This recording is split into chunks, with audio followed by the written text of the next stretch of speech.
春天到，春天是红狗遐开始活动的时阵，伫室外活动真正特别提高警觉。桃园一个司机，这个昨日早起伫工地做事做到一半，互红狗遐夹着，伊感觉人无啥爽快，伊当作讲休困一个就无代志啊。想要到下晡时，因表兄发现的时，已经喙唇发乌，唔知人啊。送去病院急救嘛是无效，怀疑讲凶手是红狗遐。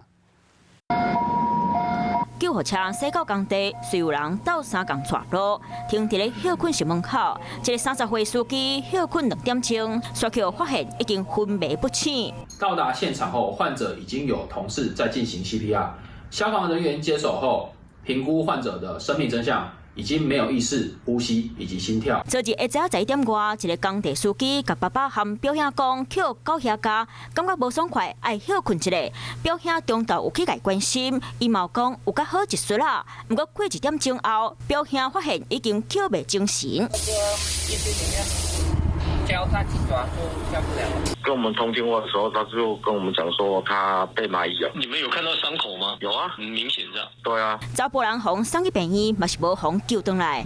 若死去原因，还阁继续等检警和法医解剖调查。不过红狗遐是伫咧要我20年前侵入台湾，到即马拢也未彻底消灭，主要分布伫咧北台湾淡水河以南到成德县交界桃园南北风线。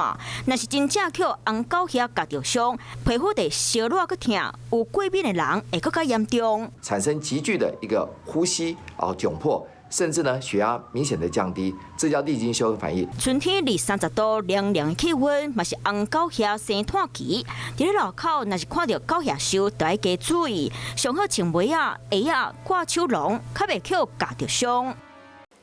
嗨，我是映彤，记得订阅华视的 YouTube 频道，并且要开启小铃铛哦，站起来。